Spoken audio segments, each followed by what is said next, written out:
Hey everybody, and happy Saturday. Happy bonus Q&A day. So if you do watch the replay and you pre-submitted your questions, um, you will get them answered.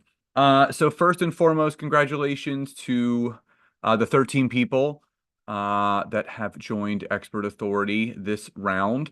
That means we have 2 spots left. So if anybody would like to schedule a time to talk to us and want to find out more about the program and how we can assist you, obviously, in growing your business over the next 12 months together. All you have to do is click on the link in the chat. You can grab a spot on our calendar. And again, we can help you really grow. If there's any aspect of your business that you feel that you're struggling with, whether it's leveraging LinkedIn, whether it's generating leads, closing sales, all of those things, that's exactly what we teach people how to do. But also, we're a big believer in having an up-leveled community. A lot of entrepreneurs are on islands by themselves. And the fact is that this community that we've put together for Expert Authority, they're all people that want to up-level themselves.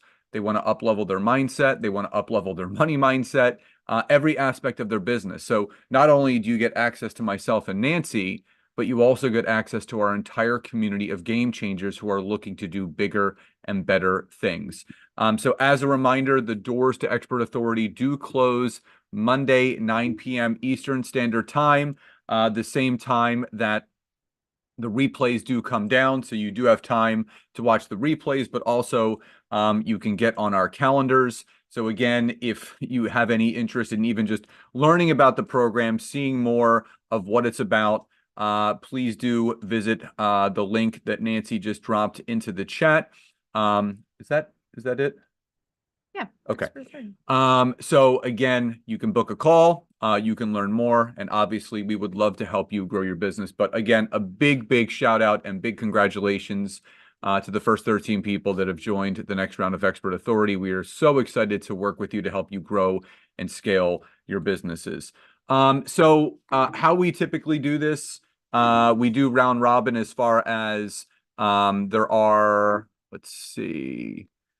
We have about 13, 14 questions. Some people submitted one, some people submitted two. So I'm going to post them in the chat and then we are going to answer them. Once all the pre-submitted questions are answered, we will then open it up to the rest of the room to ask any questions they have in regards to this past week's personal branding blueprint. And then if there are no questions, then we will be done. So it may not take the full hour. So the first question comes from Jessie. And her question is, just started a team. My question is, should I keep my individual social media business pages and start one for the team or just maintain one for the team? Yeah, that's a great question. So Jesse, I know you're in real estate. So my recommendation there would be to keep your individual social media page, right? So you can continue to build your personal brand and get you out there as a realtor, and then also start one for the total team, right? For the total business. And then have obviously all of your team build their own personal social media accounts as well to build their personal brands. Yep. Also, and again, this is what we do twice a month with our Expert Authority program. We have Q&A sessions just like this twice a month where people can ask us anything and everything. So that's also another benefit is that you get all of those questions answered. All right, Jesse had a second question. And that question was, may we have assistance in how to create non-virtual community events, including the steps in how to obtain vendors to donate for events? Yeah, so we do have a couple people, who have run nonprofits. We've worked with a few different clients that actually put on, big events and things like that. So, we're not going to kind of talk too much about that today, but we can definitely get you some resources from that standpoint. I will say that you want to, if you're going to be doing multiple community events, especially if it's for real estate or doing, things with associations, I would definitely map out what is needed. And I actually have a little something, Jesse, that I'm going to share with you on this side that's going to kind of help with that. But yeah, there's definitely different steps that go into that. I would say if you're doing it for an association, like a vendor event or something, a lot of them have guidelines, as far as what you need to do. If you're putting on your own event, There are certain things like, obviously choosing the locations, a lot of stuff that's going to be specific to your local area. But we've got a little bit of a workflow there. So we'll partner with you on the side on that. Yep. All right. Next question is from Luann. And her question was, would you please go over again the process you suggested when getting started? We should work on our personal branding LinkedIn page first, and then at what point should we do our LinkedIn business page? It actually can be simultaneous. Everything that you do on LinkedIn should be from your personal account. But I would say for one, an aesthetic point of view, if you've ever added a job experience on LinkedIn, and you've created that experience, and after you actually, create it, publish it, the logo on the left side of that experience may be an empty bar graph. That's because you don't have a company page attached to it. So if anyone goes to my LinkedIn profile, you'll see I have an image for each one of the experiences, whether it's Expert Authority, Expert Foundations, The Time to Grow. It's because I created a company page for each one of those programs/businesses. So you almost want to do it simultaneously as you have your personal profile. So like Scott Aaron Coaching, I have my own company page that's Scott Aaron Coaching with my logo. So when I add the experience, Scott Aaron Coaching, that actually populates as a company that I can attach to that experience. So it has that little logo there. The other thing that it's great to have a LinkedIn company page is the process of growing your network. You can invite up to 250 first connections every month to follow your company page, which obviously gives you great exposure. But number three, something that we teach in Expert Authority is actually how to leverage LinkedIn live events through your business and company page, because that's actually an organic way to create and obtain email addresses. Because when you create the event, LinkedIn allows you to then attach a registration form, which is it's allowed to be attached to that company page. GDPR regulation wise allows you to compliantly collect that email address where you can download that CSV file and then upload it into some sort of email lead capture that you have. Next question is from Rick, who I don't know Rick is on here yet, but he says, what is the greatest pitfall of mass connections within the parameters that prevents one from being banned on social media platforms? Well, I don't know specifically what the parameters are for Instagram or Facebook. I've always abided by not kind of doing that whole spray and pray. But with LinkedIn specifically, you're only allowed to send 100 connection requests per week, Monday through Sunday. If you do go over that, then they do restrict your account for 24 hours. If you do it a second time, they restrict you for a week. You do it a third time, they restrict you for a month. And if you do it a fourth time, you have a lifetime restriction of never being able to send connection requests ever again. So that is the biggest pitfall. Yep. Rick's second question, what is the reason behind asking people to put a Y or a yes in the chat on webinars? I notice a number of webinar hosts that do that. So there's a couple different reasons. Number one, you want to make sure people are actually resonating with the content that you're going over. You don't want things to fall on deaf ears. But the second reason is there have been studies done from a business perspective that the more engaged you keep your audience, they have a 3 times greater chance of retaining the information that you're teaching them, as opposed to just teaching. That's why we always pause throughout our presentations to make sure that people are resonating, they're sharing things in the chat that obviously they can align with, and that's one of the main reasons why. Cassie says, how to leverage myself on LinkedIn when I also have a full-time job. For example, my business is third on my experience, but I want my business to be the most prominent. Yeah, that's simple. When you're on LinkedIn and you go to the experience section, there's a little edit pencil to the right of it. If you click it, there's like this up and down arrow symbol, which means reorder. And all you have to do is click that button and then you can reorder your experience position. So basically you can click your business, which is the third, and then you can drag it to the top and then drop it, and then it becomes the first one that people will see. So that's basically how you can leverage it that way. Her second question, is there merit to verifying on LinkedIn, and what does that actually mean? So there is 100% merit to that. So LinkedIn partnered with a security company to make sure that no one's profiles can be copied or duplicated. All of the things that you see happening where people's Facebook and Instagram accounts get hacked, that's why if you can verify your Facebook and Instagram accounts, where you get that blue check mark, it's worth it. Yes, you have to pay for that in some cases, but it's worth it because then there's less likely to be duplicated because it's a verified account through Meta. Same thing for LinkedIn is you want to verify that account. So you do have to submit a piece of legal information, whether it's a driver's license or a passport. And again, you have that verified check, which means it is secure, which means it's less likely to get duplicated and hacked. Okay. Next question. Pareen, because the company offers several ways to draw an audience, I'm not sure as to which group would be more promising first, drawing more followers or focus more on pushing the products. So, I mean, Nancy and I don't believe in pushing anything.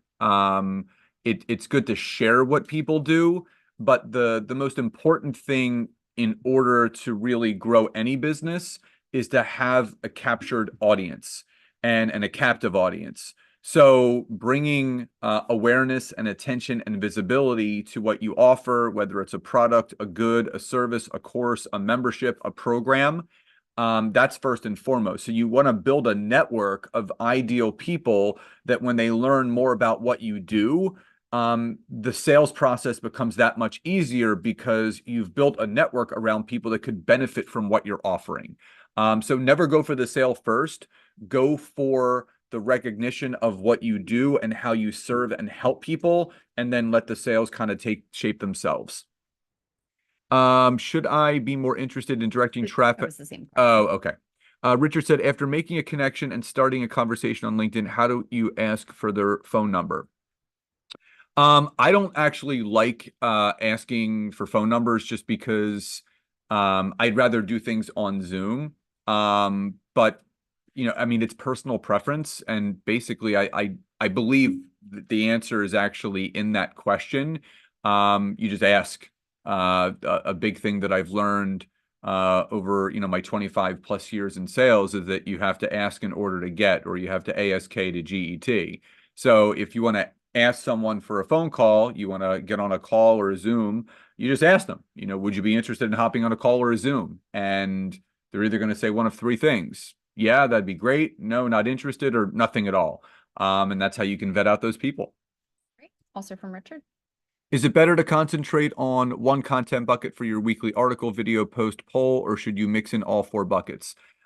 We always suggest organizing if you have four content buckets, if I was that person, that would be a month's worth of content for me. So one content bucket would be week one content bucket would be week 2, week 3, week 4. I like theming out my content. So a lot of the stuff that people see on LinkedIn, I talk about a lot of the same stuff, and it's pretty streamlined through that process. So again, if you got 4 content buckets, that's actually ideal just because now you have 4 weeks worth of content. So each content bucket would represent a week of the month. And I would do that for all your content. Yeah, and I would say it's a way to kind of streamline and also take some things off of your plate to kind of organize your content a little bit better. And it can look very different as far as the format of the content. In fact, I have one client, they're both health insurance brokers, and they'll kind of theme out their week where maybe the topic will be, something about the health insurance industry. And what they'll do is they'll share a short little video, kind of, 2 to 5 minutes on, 3 things or whatever. And then they'll actually do a poll that's kind of related, did you know? And it'll be very simple. And then sometimes they actually do interviews with other people and kind of discuss the topic. So it's kind of represented in different ways, but it's all around the same topic to kind of theme out the week. Same thing with our newsletters. Yeah, and we have a financial advisor in one of our groups as well, an expert authority, and we gave her the same advice when we had our first deep dive with her. We basically helped her because she wants to obviously showcase and highlight the products and services that she offers with her financial planning and advising, but she also wants to build her personal brand outside of that. So she has more of a personal connection to her audience. So, theming things out, from a business perspective and really getting clear on the messaging that you want to have when you're on LinkedIn or whatever social platform that you're using that's really resonating with your audience, where they're like, oh man, I really need to talk to this person about what they're offering. Well, and you know what? It also helps you peel back on what's working and what's not as well. You Yep. know, if you see that content tends to be hitting a little bit more, or maybe the topic is, one that your audience is resonating with, that gives you a little more data, on that as well. Yeah, I mean, I think this is also big. I would say the top four areas of business that this really helps to streamline is anyone that's a coach of some sort, a consultant of some sort, insurance broker, or financial advisor. Those are the big four that we've seen when you can really strategically plan out the content and the messaging that you have, and you can break those things down and have, a really good poll question that's really targeting a pain point of your audience for solutions that you provide, having a great newsletter set up, doing video content. As Nancy said, we always suggest social proof is everything. So a lot of the financial advisors and insurance brokers and even consultants that we work with, we always advise them to interview their current or past clients where they can, showcase and highlight a lot of the success stories that they have, because that's what people want. People pay for results, and they pay other people and work with other people based on the results that other people get. Think about why we highlighted a lot of our current expert authority members this week during the workshop, because, we don't want to have to keep reminding people how great the program is. We want you to learn from other people that have and are currently in it that have gotten those kind of results. And next question. That's it. All right. So those are all the pre-submitted questions. So with the time that we have left, the time is all of yours. So if there are any additional questions that you guys have from any of the 4 or 5 previous days from the workshop, all you have to do is raise your virtual hand. It should be in the bottom box, and then we can call you out, and you can ask any questions that you have. I think it's reactions. It should recognize, or, oh yeah, never mind. I think so. Any questions? And also just a reminder that Nancy's going to drop in the chat. Anyone that does want to talk about the final 2 spots that we have left for expert authority for this round. And also, this is the last time we're going to be offering the program at the current pricing. The pricing will be going up moving forward significantly. So we always want people to take advantage of what we have. You can book a link just by clicking that. And again, we do have time available tomorrow and Monday to speak. We're actually leaving shortly after this for some family time at our family farm. So you'll be able to find some times available if you click on that link for the final 2 spots. Jesse, you had a question.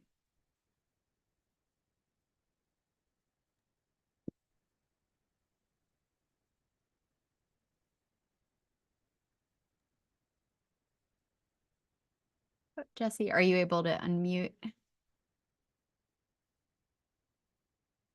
All right, we'll come back. Yep. Paureen, you had a question. Yeah, I understand that you guys are going to be closing the doors Monday, but at any time during the year, and I understand also that the prices will be going up. I'm not concerned with that. I just want to know that after Monday, if one would want to join the club, would they be able to? Yeah, the next time that we do open the doors, which typically is later in the year, we haven't specifically selected a date yet, but we always open the doors a couple times per year. Okay. All right. Thanks. You're welcome. Cheryl had a question. And Jesse, if you want to type your question in the chat, Yeah. if you're unable to unmute. Cheryl said, is there a way to avoid connecting with people who are also connected to team members on LinkedIn? Cheryl, what kind of team members are we speaking about? Are we talking about other employees or coworkers? If you wanted to unmute, just to clarify. Hi, Scott and Nancy. Yeah, it's team members. So we work together, and we get on and connect to build clients on LinkedIn. But I'm finding that even though we're in different, looking for different to connect with different people, it keeps bringing up the same connections somehow. So I'm just wondering if there is a way to avoid that. I mean, is it a company? Like, are you guys part of a sales team for a company? Yeah, or... network marketing. Oh, network marketing. Yeah. Yeah, the only way to do that is to really pick, I mean, a niche outside of what everyone is specifically doing, because the location. Yeah, I mean the problem that a lot of people face in network marketing is the company teaches you the same types of people to prospect. Yeah. So what I find is most beneficial is to prospect people that have a similar business career journey as you. So for me, I was in the health and wellness industry. I owned a number of gyms. I was a sports nutritionist and personal trainer. So I only spoke to like trainers and nutritionists that could resonate with me and my story. So whatever your personal business background is, whether you used to be a CPA or you used to be a marketing professional, only talk to people that you can relate to from a business perspective.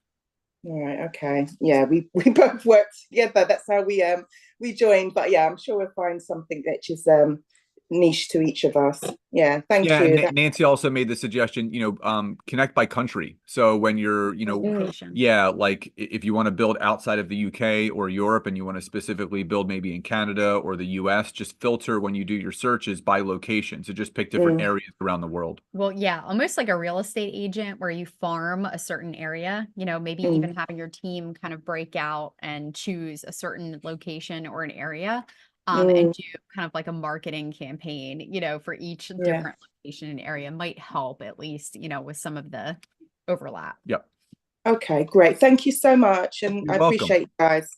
Awesome. Absolutely. And Jesse, yeah, once the doors close on Monday at 9 p.m., and this is in regards to Expert Authority, all onboarding forms will be sent out by our team then. So you and Pam can look for the onboarding information after the doors close. So most likely Tuesday or Wednesday, all that information will be going out.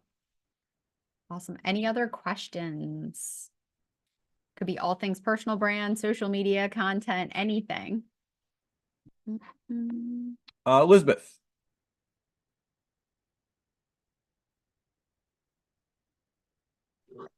Hi. Sorry, it took me a second to unmute.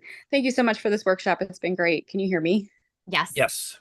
Okay, awesome. I just wondered if you had any tips for developing a content strategy that is aimed at both, B2B and B2C. I typically target healthcare organizations on LinkedIn and then nurses on like Instagram and Facebook, but it's all surrounding the topic of developing chronic care management programs and offering education for nurses kind of on that topic. So Now, I'm not sure how to define. Do you do independent consulting or coaching, or do you work for a company? Independent consulting. Okay. Yeah. So, I mean, I'll give you my take and then I'll let, Scott kind of jump in. I would actually, the strategy that we taught you guys this week, I would actually create two, right? So you're creating different types of content and your intention on your platforms are different. So if you are going to really go after the businesses, more B2B on LinkedIn, which I think is a great strategy, I would start with that ideal client in mind, right? Again, what are the companies looking for? What are their pain points? Because it's going to be different than individual nurses.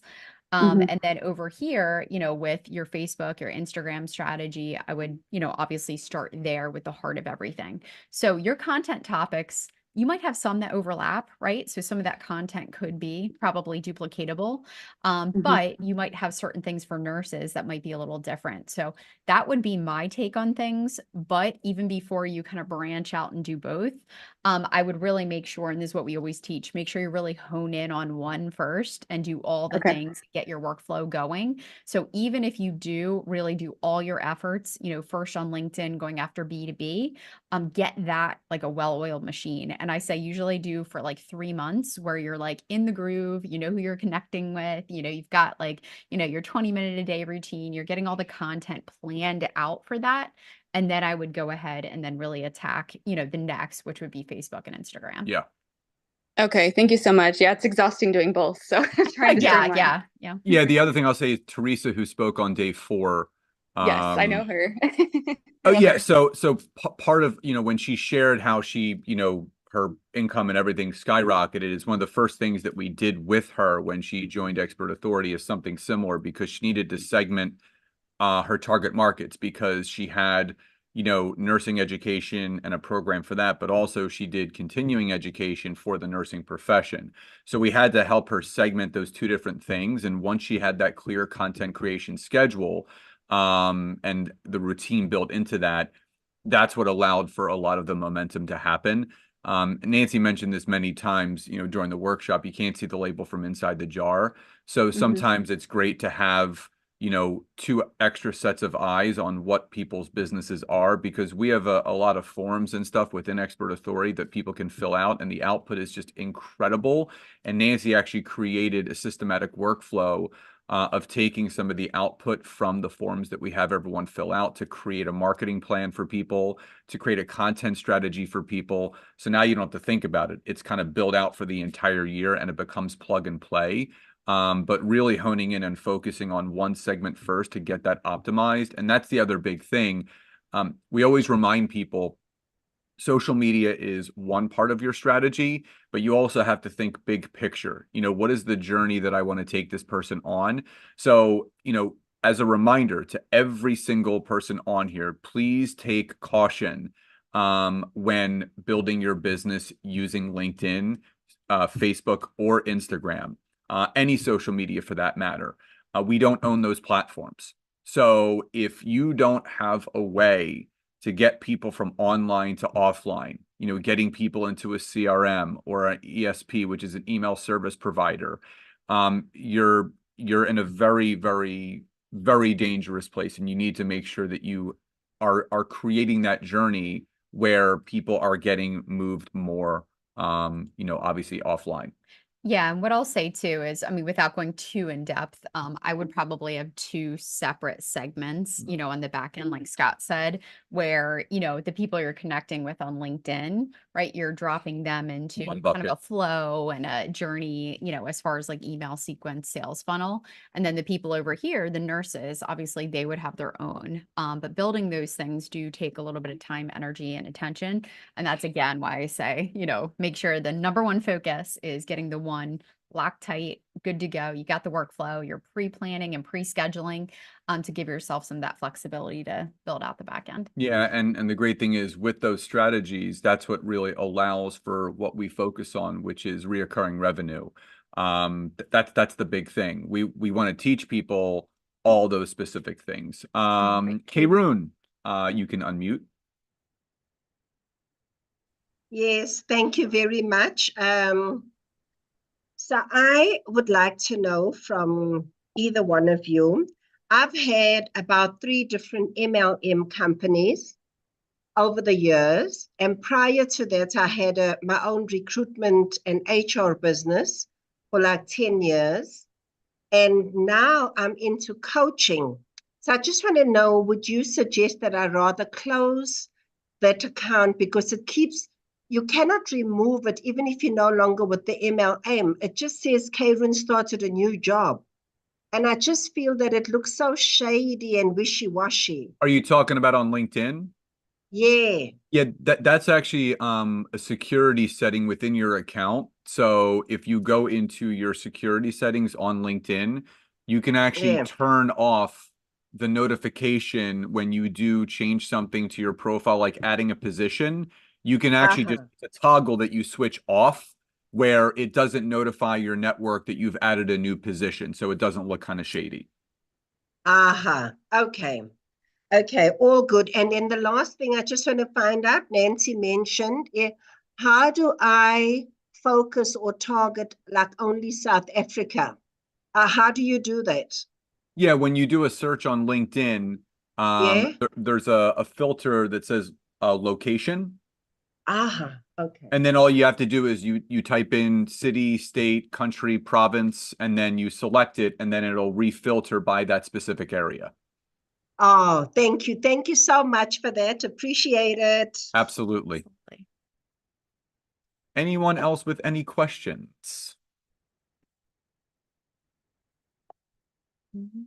So just a reminder, again, if anyone is looking to take one of the 2 remaining spots, I'm going to drop our calendar again in the chat. You can probably find a time, not so much today, but I would say tomorrow or Monday, before the doors close at 9 p.m. Eastern Standard Time. That is also the same time the replays will be coming down. And again, we just really, appreciate all of you for coming on to this bonus Q&A. The replay will be sent out later so you guys can watch this back. Is there day 5 homework on? Yes. So the day 5 homework was posted yesterday. I believe 7 or 8 people did do that. So I'm very happy about that. So we do have 2 final homework winners to announce. All of those virtual prizes will be emailed out at the end of the workshop when the doors close to Monday at 9 p.m. So any winner that was announced earlier this week, obviously you can look out for that. So Salim Ishmael and Saeed Tirmizi were the 2 homework winners from day 5. So again, we just appreciate each and every one of you so much. If there's any, Nancy? Sorry, I just want to add in there too, if anyone wants to get their certificate, right? So if you've attended or watched the replays for all 5 days, today is not required for anyone watching the replays.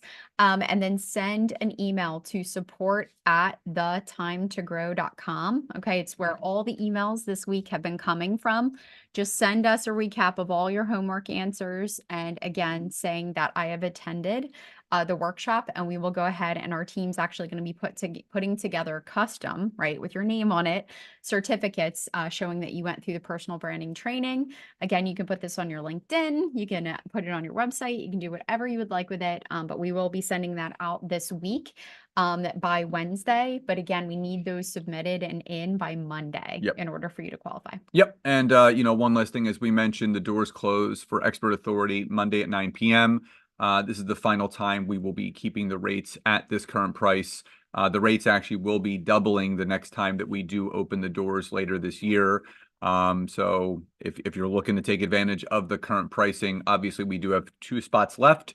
We're very grateful for the 13 people that have already said yes, and we would love to help 2 more. So that's with the capacity that we have.